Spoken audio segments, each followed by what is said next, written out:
Assalamualaikum warahmatullahi wabarakatuh. Saya Rini Safitri, NIM 20231024. Saya akan mempresentasikan artikel ke-14 tugas seminar akuntansi yang berjudul Literatur Study Accounting for Human Resource. Pertama yaitu pembahasan teori. Ada dua alasan mengapa sumber daya manusia atau SDM perlu dimasukkan ke dalam akuntansi. Alasan yang pertama, jika dapat memberikan kegunaan yang dapat diukur karena manusia termasuk sumber daya yang berharga bagi suatu perusahaan. Yang kedua, seorang individu jika melihat dirinya terdapat nilai atau value sebagai sumber daya yang tergantung bagaimana saat bekerja.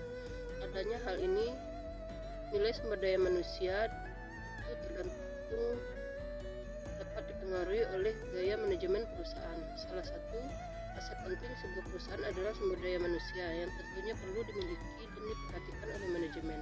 Sebuah perusahaan tidak dapat memaksimalkan produktivitas dan keuntungan tanpa sumber daya manusia yang kompeten dan berdedikasi yang dapat mencapai tujuan perusahaan.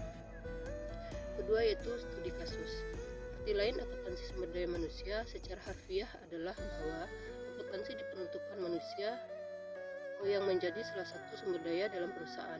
Selain itu, juga adanya hal tersebut menjadikan perusahaan bisnis atau organisasi mengukur biaya anggaran yang akan dikeluarkan saat proses perekrutan, penyelesaian saat dipekerjakan, dan pelatihan untuk pengembangan skill karyawan sebagai aset.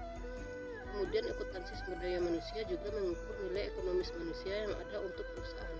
Maka dari itu, tujuan adanya akuntansi sumber daya manusia membuat pengukuran investasi oleh perusahaan pada manusia, biaya untuk menggaji dan value yang ada di manusia atau pekerja. Ketiga yaitu objek penelitian. Akuntansi sumber daya manusia di dalamnya terdapat faktor yang terbilang paling sulit untuk diatasi. Masalahnya mengenai bagaimana melakukan penilaian secara kuantitatif pada sumber daya manusia, bila mana SDM tersebut telah diakui sebagai aset perusahaan dan untuk hal ini sampai sekarang belum ada kesepakatan dari akuntan atau general asset accounting standar agar dilakukannya pemasukan sumber daya manusia sebagai cost on balance sheet. Keempat yaitu teknik analisis data. Penelitian yang dilakukan dengan pendekatan literatur review adalah metode yang digunakan untuk dalam penelitian ini.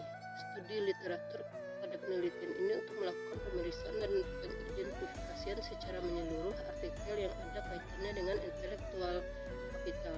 Tujuan dari analisis data yang digunakan di penelitian ini adalah untuk menganalisis 28 paper yang telah dikumpulkan yang terdapat kaitannya dengan permasalahan pada penelitian ini. Perangkat lunak Lexi Menser yaitu analisis data yang digunakan. Sebuah perangkat lunak yang bertujuan untuk mengolah data teks dari 28 paper tersebut. Kemudian hasil output dianalisis bagaimana pengaruh antara human capital terhadap akuntansi sumber daya manusia. Yang terakhir yaitu kesimpulan. Berdasarkan dari pembahasan di atas, maka dapat disimpulkan bahwa terdapat beberapa faktor yang dapat dijadikan acuan untuk penelitian mengenai akuntansi sumber daya manusia, yaitu perusahaan, intelektual kapital, dan kinerja. Ketiga hal tersebut menjadi tiga unsur penting dalam peluang riset serta perhatian perusahaan di masa depan. Isu kekayaan menjadi hal yang sangat krusial saat ini, terutama permasalahan intelektual kapital dan kinerja, sedangkan inovasi juga menjadi hal yang paling mendasar dalam perusahaan. Demikianlah hasil dari artikel saya. Semoga bermanfaat. Assalamualaikum warahmatullahi wabarakatuh.